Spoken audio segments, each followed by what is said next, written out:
5 নম্বর প্রশ্নটি হচ্ছে 6 into A plus B minus 5cd। একটা বিষয় আলোচনা করে নিই। এই যে ব্র্যাকেট যদি থাকে, ব্র্যাকেট দেওয়া, তার মানে ব্র্যাকেটের মানে হচ্ছে গুণ। ব্র্যাকেট দেওয়া এটার মানে হচ্ছে গুণ। পাশাপাশি থাকলে যেমন গুণ, সেটা আর ব্র্যাকেট থাকলেও গুণ।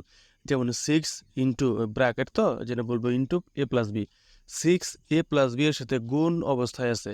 কেন? ব্র্যাকেট আছে, এই জন্য গুণ অবস্থায় আছে। আর 5cd এটা কিন্তু পাশাপাশি আছে সবগুলো। 5cd এই সংখ্যা অক্ষরগুলো চাপানো অবস্থায় বা পাশাপাশি অবস্থায় আছে, অথবা এটা গুণ অবস্থায়। 5cd তিনটা গুণ অবস্থায় আছে, ব্র্যাকেট থাকলেও গুণ, পাশাপাশি থাকলেও গুণ। আমরা লিখবো, দেওয়া আছে। এখন এ বি সি ডি চারটার মান আমরা এখানে লিখে নেব। এই যে উপর থেকে, এই যেখান থেকে লিখে নেব, চারটার মান আমরা লিখে নেব।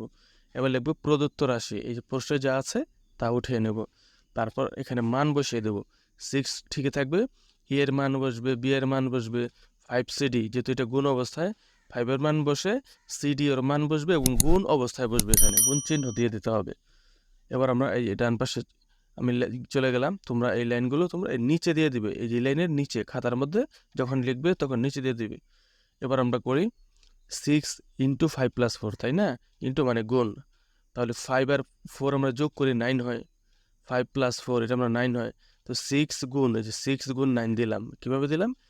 এই যে 6টা 6 ঠিকই থাকবে, আর 5 প্লাস 4 মানে 9 হয়, 9 দিয়ে দিলাম। আর ব্র্যাকেট মানে যেহেতু গুণ, এই যেখানে আমরা গুণ চিহ্ন দিয়ে দিলাম। এখানে আর ব্র্যাকেটের দরকার নেই, এখানে গুণ চিহ্ন দিলে হবে। আর এই পাশে দেখি 5 6, এই যে 5 6 30 এবং 30 দুগুণে 60, এটা হচ্ছে গুণ। 5 6 30, 30 দুগুণে 60, এই 60 আমরা লিখে দিলাম এখানে।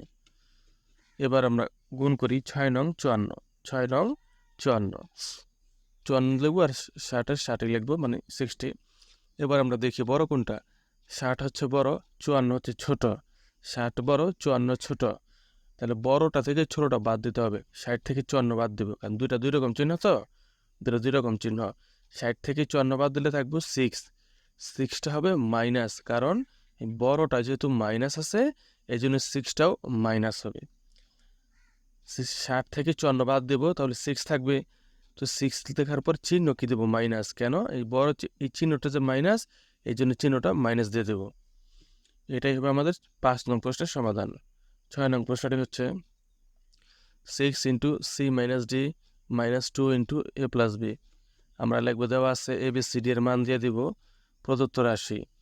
এখন প্রশ্নে যা আছে তা উঠিয়ে দেবো, তারপর মান বসিয়ে দেবো। এ 6 ঠিকই থাকবে, এ সি ডি এর মান বসবে, এগুলো ঠিকই থাকবে, এ প্লাস বি এর, এ বি এর মান বসবে। এখানে শুধু মান বসালাম, আর এখানে আমরা গুণ করে দেব, যোগ গুণ। দেখি, এই যে 6 থাকবে, তারপর 6 আর 2, এর কিন্তু বিয়োগ আছে। 6 থেকে 2 গেলে কত থাকে? 4 থাকে, এই যে 4 লিখে দিলাম। আর ব্র্যাকেটের মানে হচ্ছে গুণ, এই যে আমরা গুণ দিয়ে দিলাম। আবার এখানে 5 আর 4 হচ্ছে 9, 9 দিলাম, যেহেতু ব্র্যাকেট মানে গুণ, এখানে গুণ দিয়ে দিলাম।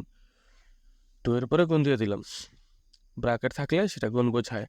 এবার আমরা আবার একটু গুণ করবো, এখানে নামিয়ে দিলাম। 4 6 24 গুণ করে নামালাম, 9 দুগুণে 18 গুণ করে নামালাম, বিয়োগ। এবার 24 থেকে 18 বাদ দেব। 24 থেকে 18 বাদ দিলে থাকবে 6। যেহেতু 24-এর আগে প্লাস মানে কোনো চিহ্ন নাই, তো ওখানেও চিহ্ন দেওয়া লাগবে না। 24-এর আগে কোনো চিহ্ন নাই, তো যে এটা বড়, এই জন্য এখানে কোনো চিহ্ন দেওয়া লাগবে না। 24 থেকে 18 গেলে 6 থাকে। এটাই আমাদের 6 নং প্রশ্নের সমাধান। 7 নং প্রশ্নটি হচ্ছে ABC minus BCD minus 2ab minus BC.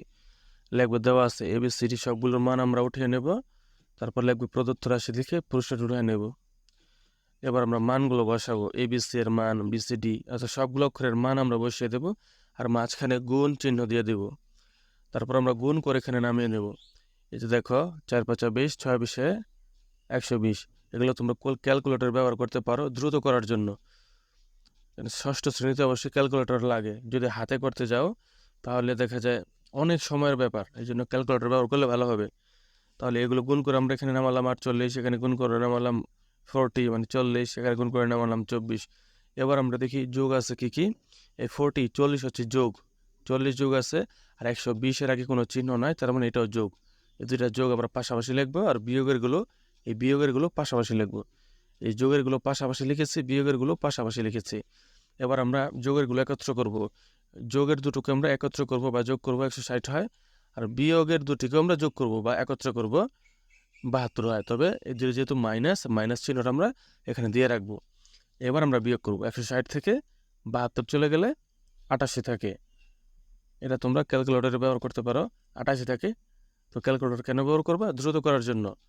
এই 88 থাকে, এটাই আমাদের